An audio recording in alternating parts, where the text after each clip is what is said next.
My name is Yazid. I am a data scientist and a climate change policy and governance advocate with a background in chemical engineering, of course.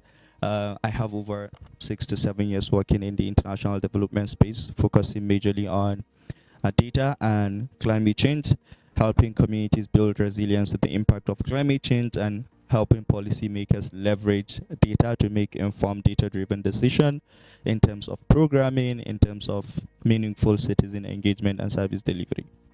Thank you.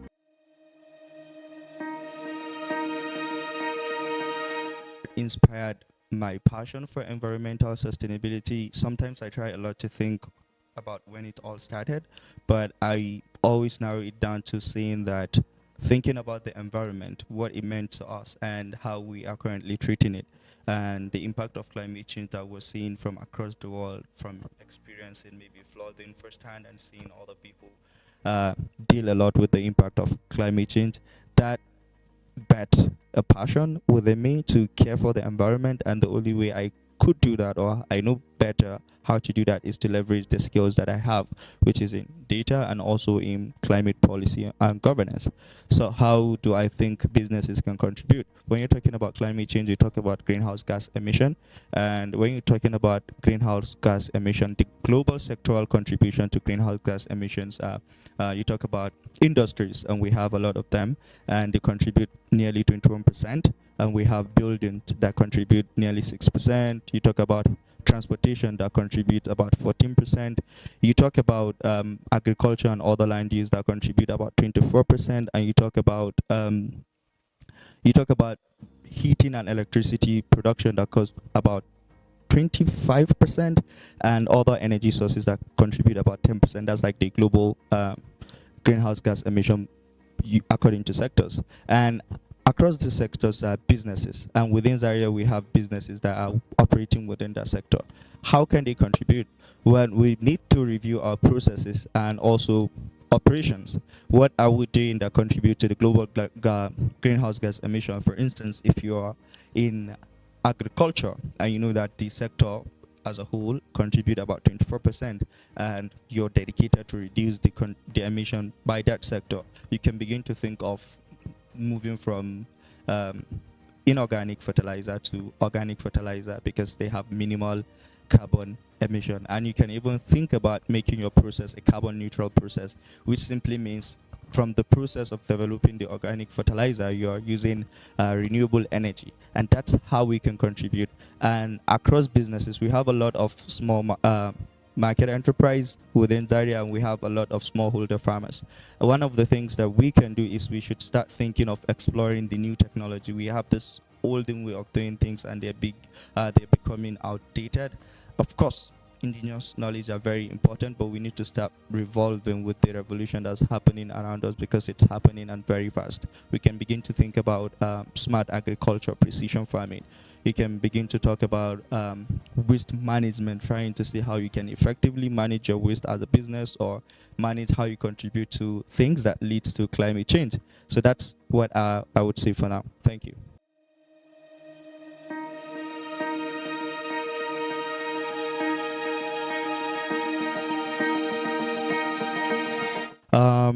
Of course, there is always a ripple effect when you implement policy.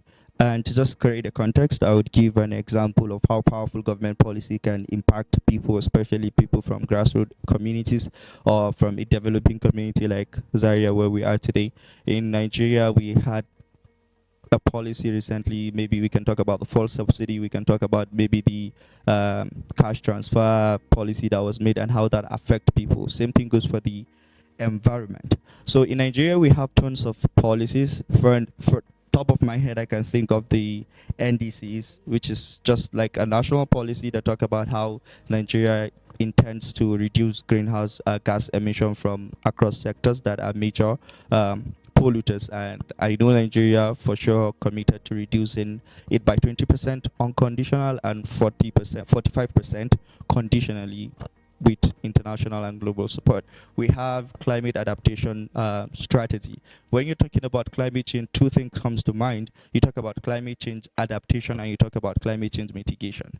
Climate change adaptation is just trying to adjust the impact that is already being felt by a community or by a society, while mitigation is just trying to tell the polluters that, okay, can we stop emitting this greenhouse gas emission because they are having bottom effect on these people who are not benefiting from all the economic benefit that exploiting the environment offers. So, and that's another policy that Nigeria has. And one of the key things that the policy tends to do is, one, reduce Nigeria vulnerability to climate change and also ensure that Nigeria has the resilience to build to the impact of climate change. And this all boils down to the communities and local communities. Then the last one that I'll talk about before talking about the major impact in Zaria is the Nigerian Climate Change Act. And this was an act in 2021, and now it's been passed and accented by the previous president before he left the office. And this it provides for the establishment of what we now regard as National Council on Climate Change. And this same policy document talks about how we can reduce greenhouse gas emission across sectors, and it also tax businesses on what they need to do reporting. And in this, it also has a provision that said, okay, within the council there is need to have someone across, like a local government contact person that will be a part of the council, and this person is supposed to be someone rooted within the community and understand the impact of climate change that has been felt by businesses within Zaria. For instance, if I'm using Zaria as an example, because we're in Zaria and we're talking about Zaria as a context now, so that person is going to report whatever it's happening, the impact that climate change is having on businesses to the council, and the council is charged with the responsibility of thinking of ways to take action. And one of the major things that affect us in Zaria, especially businesses, is lack of electricity. You can there's always been this barrier for so many businesses because of lack of access to electricity. And when you compare access to electricity of a state like Lagos to that of Kaduna, Lagos have about 96 or 99% coverage when it comes to access to electricity, thereby enabling businesses to prosper and become sustainable. And even if they want to adopt any sustainable practices, it's easier because they have access to electricity.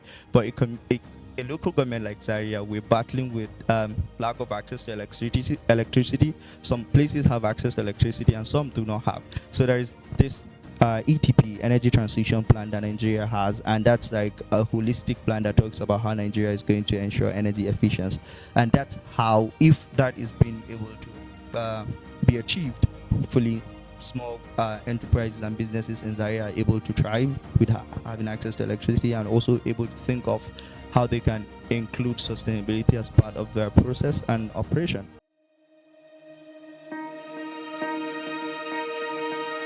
That's such a very big question and very a cause for debate. But I don't always see it from that perspective. I always see it from this perspective that whenever you see a problem, there is an opportunity there. And climate change, while it's a very big problem and communities are suffering from it and people are dying, it also provides opportunity for economic growth. Traditionally, there have been transition, right, when it comes to energy.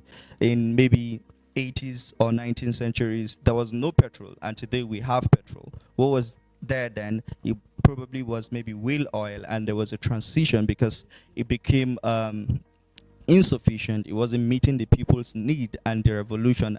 At that point in time, then we moved to coal, then we moved to wood, then coal, and now we discover petroleum. And now we're talking about, okay, there is renewable energy. It's cheaper and it's accessible.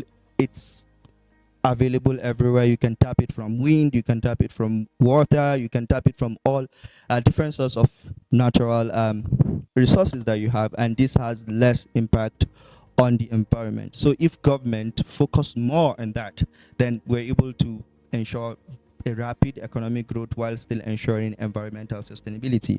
There is this saying by the founder of ChatGPT, I think, or he said, energy breakthrough is a breakthrough for all, and I quote, Because if we're able to have energy breakthrough across different sectors, our economy will boom. And I was taking a course recently from Austin, Texas University, and it was about energy technology and policy. And there's this satellite imagery that was shown and it was used as a case study, and it was used to compare the access of electricity or access to energy with economic development. And it shows that um, countries with huge access to maybe enough efficient access to electricity have more boom in terms of their economy compared to those that do not have access.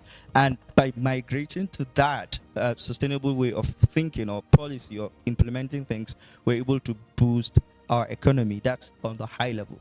When you bring it down to the local level, farmers are battling with the impact of climate change because their yield are small, and we're definitely going to be facing issues of migration. We're going to be facing issues of food insecurity, and this all affects the growth of our economy because people are socially impacted and something needs to change. And if we're able to look at this problem from the root causes and address them, design policies that are inclusive and address them squarely, we don't have to come to this phase before that happens. And that shows how much we can go when it comes to tackling climate change while ensuring economic growth. Of course, there's been lack of interest in it because there's lack of understanding on how climate change affects all sectors and how it's like retarding the progress of developing economies.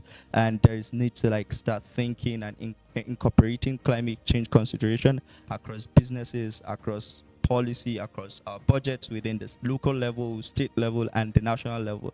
And this is the only way we can build resilience to the impact of climate change across.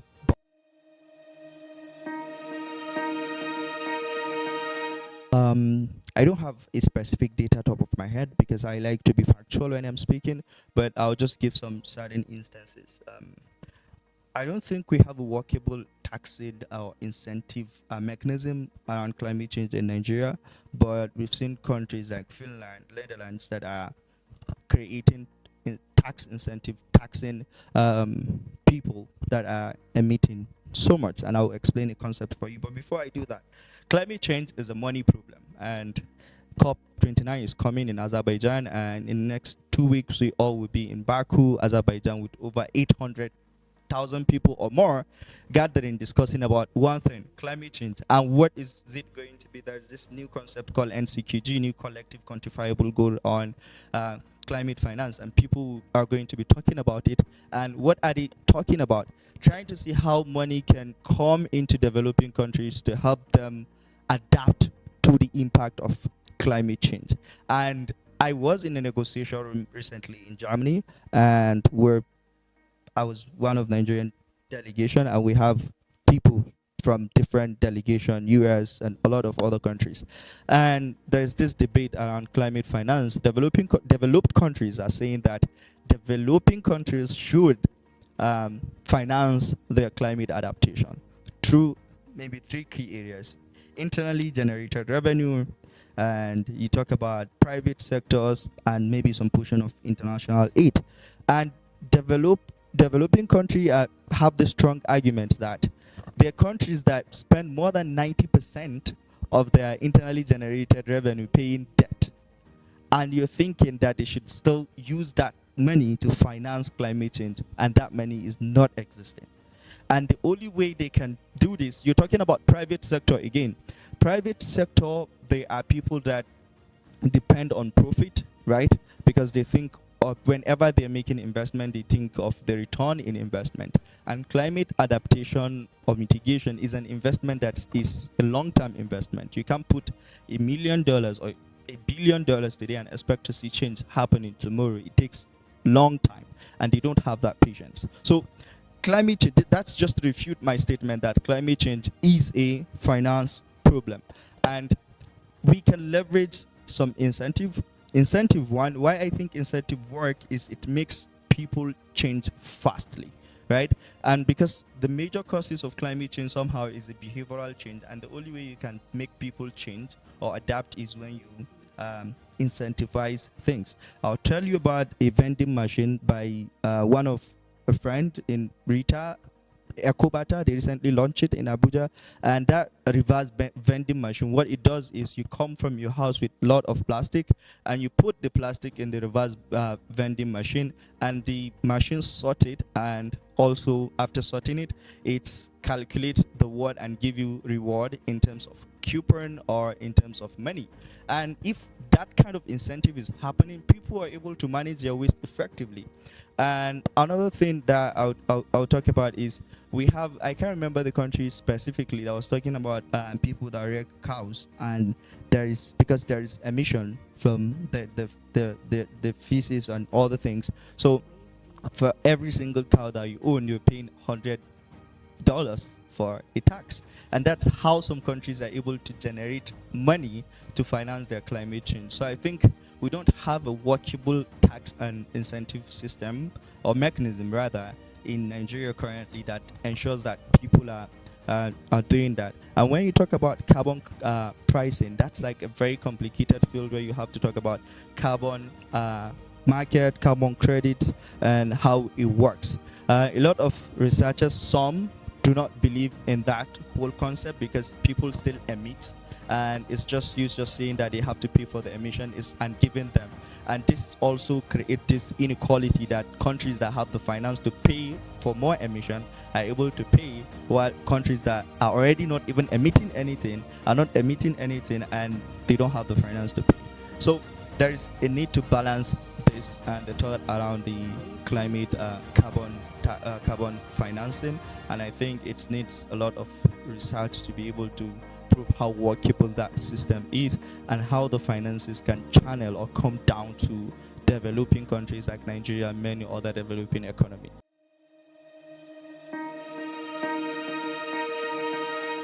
Characteristics can vary, but there is this key bottom line effect or approach that I see businesses or people use to characterize businesses that are sustainable. And it's just a business that have the principle of three P's: people, profit, and planet. So if you're able to balance this within your process, within your manufacturing or operation, that means for the people side, you're able to think about the people that your solution is impacting or your business is making changes in their life or serving. And secondly, you have to also think about the profit. Of course, all businesses have to be profit driven, else they would not be sustainable and they will be short term. And that's not the goal, because we need so many innovation and changes within our economy. Then the planet, there is this indigenous saying or perspective or worldview that they don't see the environment as just something you can buy or own. They see it as something on its own that should be treated with compassion and respect. And if you also have all those kind of mindset in your process, for instance, you want to start a fertilizer company and you realize that, okay, I want to make people happy, I want to make profit, and I also want to ensure that the impact on the environment is not so bad, then you need to start thinking of how you can make all the process. Start thinking of, okay, why can I go like use renewable energy instead of using other sorts of energy in my process? Can I produce organic fertilizer instead of inorganic fertilizer? What can I do to reduce emission from my own? And these are kind of the characteristics that characterize business as a sustainable business or not a environmentally or eco-friendly business. And this range across different sectors, be it in tech, be it in different sectors.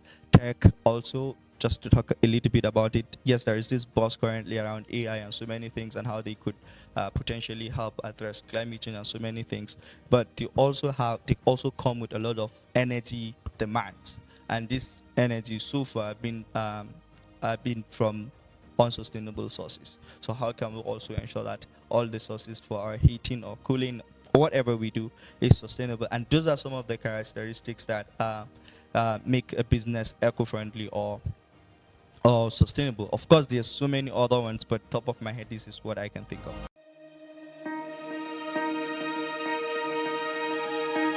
To see this without maybe portraying or giving maybe an idea that I'm more inclined towards one side than another, but I think there's this global AI buzz that is going on, right? how people are leveraging AI for so many other things. And of course, the research has shown that it also can make a very good impact when it comes to environmental sustainability or climate action. Some of the technology we've seen, or how solution we've seen maybe weather prediction. You can use advanced analytics to predict weather trends and how things, if there's going to be heavy rain and what people need to adjust to. And we've also seen technology like using crop classification to be able to talk about what kind of crop and minimize maybe fertilizer usage and so many other technologies. We've also seen how maybe AI can really make some good changes when it comes to climate action. But there is also cost of energy for powering the data houses and so many other things that enable the AI, and that's one thing we also need to focus on. And that's why the founder of, I think, ChatGPT say energy breakthrough is a breakthrough for all, and we need to like really understand how we can come over it.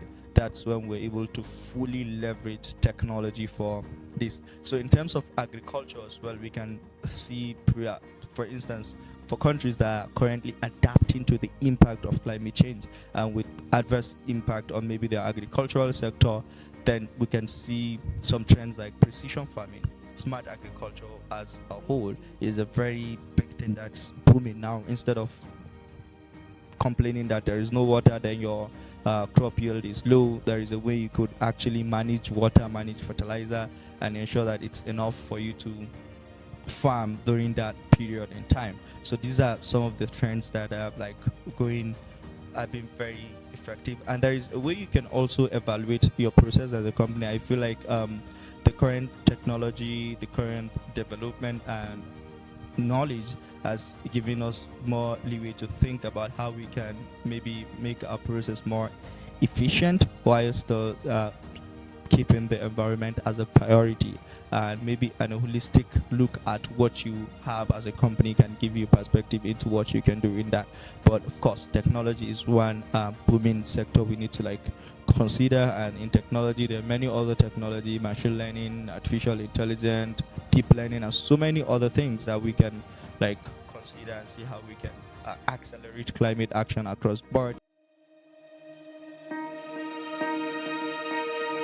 Zaria is a very small yet a very complex space, but I think having a startup community that helps innovators to develop their ideas or bring that community that inspired people to take action would go a long way in changing first the mindset of people and also becoming an enabler for young people. We have so many talents, but most of them believe that the only way they can maybe succeed in life is when they leave that Zaria as a community, and that's how our talents keep living Zaria.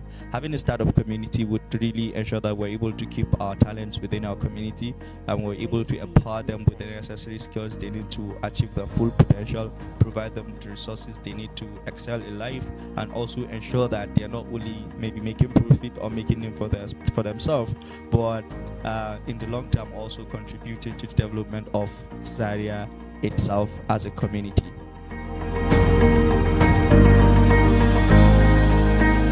My people, with me, myself included, I believe that we are one set of brilliant and innovative people, and with most of us working in silos with little interest of the real development of the community itself in our mind.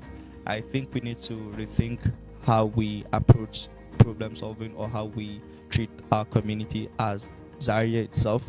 We need to, no matter how far we go, we should always think of our roots and see how we can contribute to its development. Zaria has been stagnant for so many years. There's this thing that one of my teachers used to say, that if you've been to Zaria 20 years ago, before, I'm not being political, before the past administration, and you come back, you would still see Zaria the way it was before, with just ABU and so many other institutions that we keep boasting of. But of course we can do better, right? We all know that in our respective capacity we have a way we can contribute, and no matter how small it is, those pockets of activities that we're doing, you helping communities or just thinking of how you can support one person from growing, sponsoring someone's education to be able to become an asset to the community, you're able to do more. And those little things, when you bring them together, really makes us who we are and will take us where we want to be as a community and as people. So we really need to think of how we treat the community itself and how we give back to the community. And let's make it a tax on ourselves that, yes, I personally am committed to doing this for Zaria. I'm personally committed to supporting young innovators to ensure that they're able to give back to Zaria. And in our respective way, it will be very surprising what we can do to ensure that we take Zaria to where it's supposed to be. I believe it's local government that has so much potentials, and if effectively leveraged, we are going to maybe get to somewhere big and operate maybe at state level somehow. But yeah, that's just what I think, and I think we can do more. So my message to everyone is, let's do more and let's do what is right. Thank you.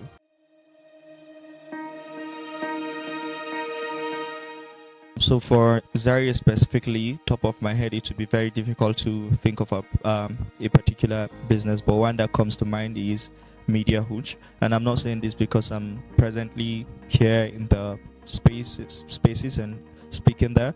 It's because last 2 years I was here, and one thing that I noticed is that the whole place is being powered by solar, and the business has been growing ever since. And that's like an interesting thing to see, that a business is growing while prioritizing sustainability in Zaria, and you would find it very hard to see other businesses doing that. And to not limit this to Zaria only, you can see other businesses who still prioritize sustainability and still thrive across Nigeria. The first one I'll talk about is the EcoBarter that recently launched the reverse vending machine. And what that machine does is, as a person, you come with your plastic bottles and you put it into the machine. It's sorted and it's give you something, a return, in terms of maybe coupon or in terms of maybe cash, and that's something that you would use. And why is that business thriving? Because, or why is it set to thrive? Because they just recently launched, is because they are a waste management company, and they think there should be an innovative way they can do this and prioritize sustainability while still making profit. If it's for profit, is because they have that in their mindset and in their operation, and that leads them to wherever they're going or whatever they're doing. And that's why it's very important as a business, if you're not integrating any sustainability mechanism in terms of environment into your operation, you should start thinking about that. If it is in your source of energy, if it is in your production, if it's in the waste that you produce and how you manage that, if it's related to your community, that's something very important. And that's what I would say regarding this question.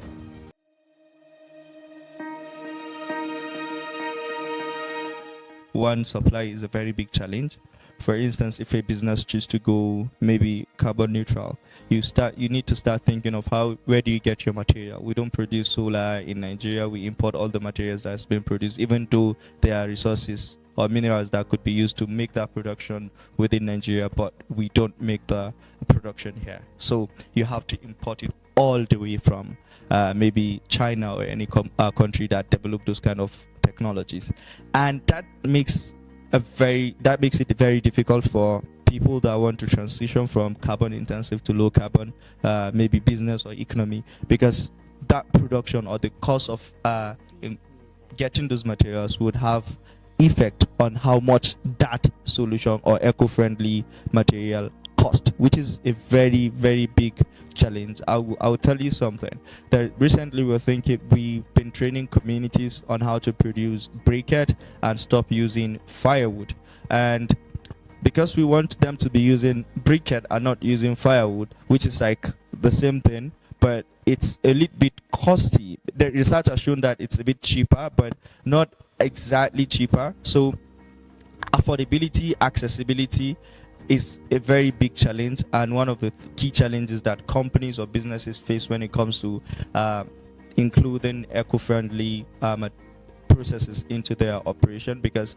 the cost is very high and most times they're not available. They have to maybe import them from other country, and when they do that, their cost of production will be high and people will not probably go with them, because of course there would be other companies or businesses that provide the same services at lesser price, and people always want they want, and they want it at a very cheaper rate. Especially when you think about Zaria, you can have someone who uses maybe solar to power their fridge or whatever they do, and there is someone that use another maybe generator to power what they sell, and you said, okay, this is for maybe 15 naira, and the other person sells it at 100 naira.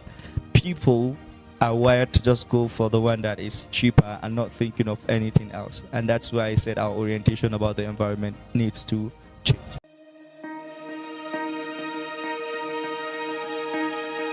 Consumers will always have their demands, and producers would always produce to meet their demands.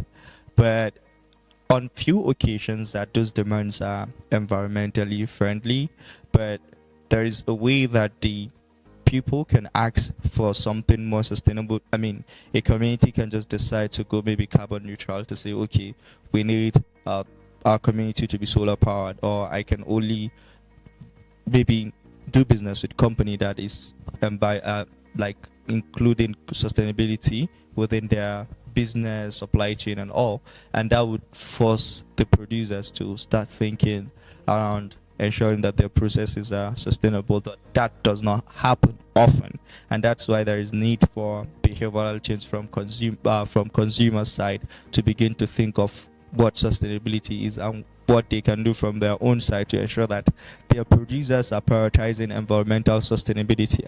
And that also boils back to how we see the environment. Do we see it as something that we need to protect and care for? And if we do see it in that light, then definitely consumers will definitely influence how producers think of their process. And of course, there is this, it's like a two-way street, that like there's a reverse effect in terms of that.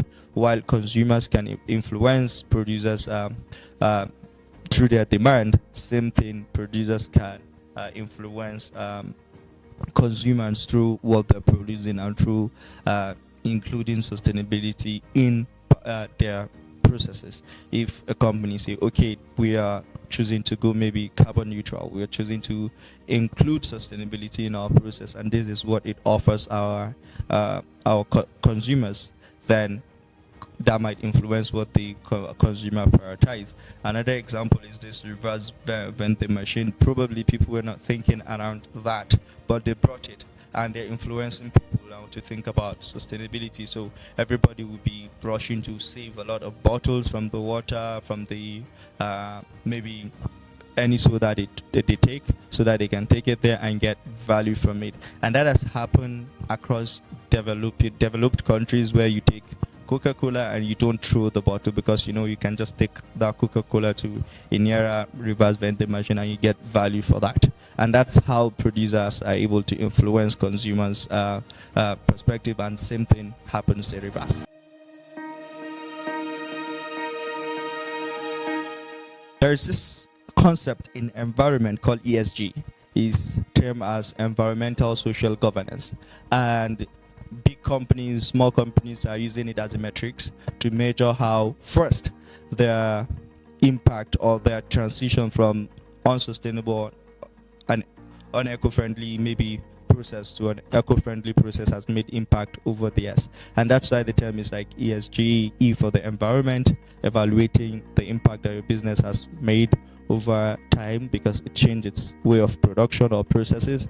And you have the social, this has to do with the people, the environment, and the governance that has to do with general how you manage. So this is a metrics that businesses have been using to measure the impact of their contribution to environmental sustainability, because they maybe make some changes or decide to go eco-friendly in their processes. So it's a very complex system, yes, understandable one. And we've seen companies produce their ESG report, and in some countries there are probably some laws that said, okay, as a company you have to submit your ESG report to so body to evaluate how much your processes are changing or contributing to eco-friendly or climate action. And I don't think we do have that kind of mechanism in Nigeria, but of course ESG is one strong aspect someone or a company can just use to evaluate how much they are contributing. There are also other ways they can evaluate the impact of that changes. But the one that is quite popular and on the boom now is the ESG.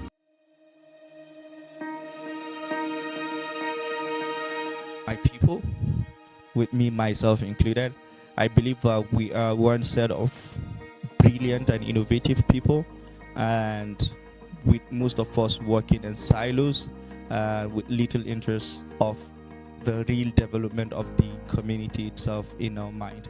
I think we need to rethink how we approach problem solving or how we treat our community as Zaria itself. We need to, no matter how far we go, we should always think of our roots and see how we can contribute to its development. Zaria has been stagnant for so many years.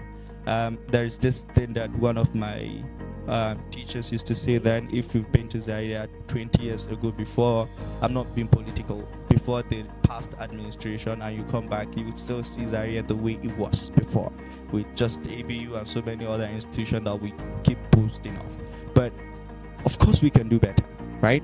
We all know that in our respective capacity we have a way we can contribute, and no matter how small it is, those pockets of activities that we're doing, you helping communities or just thinking of how you can support one person from growing, sponsoring someone's education to be able to become an asset to the community, you're able to do more. And those little things, when you bring them together, really makes us who we are and will take us where we want to be as a community and as people. So we really need to think of how we treat the community itself and how we give back to the community, and let's make it a tax on ourselves that, yes, I personally am committed to doing this for Zaria. I'm personally committed to supporting young innovators to ensure that they're able to give back to Zaria. And in our respective way, it would be very surprising what we can do to ensure that we take Zaria to where it's supposed to be. I believe it's local government that has so much potential, and if effectively leveraged, we are going to maybe get to somewhere big and operate maybe at state level somehow. But yeah, that's just what I think, and I think we can do more. So my message to everyone is, let's do more and let's do what is right. Thank you.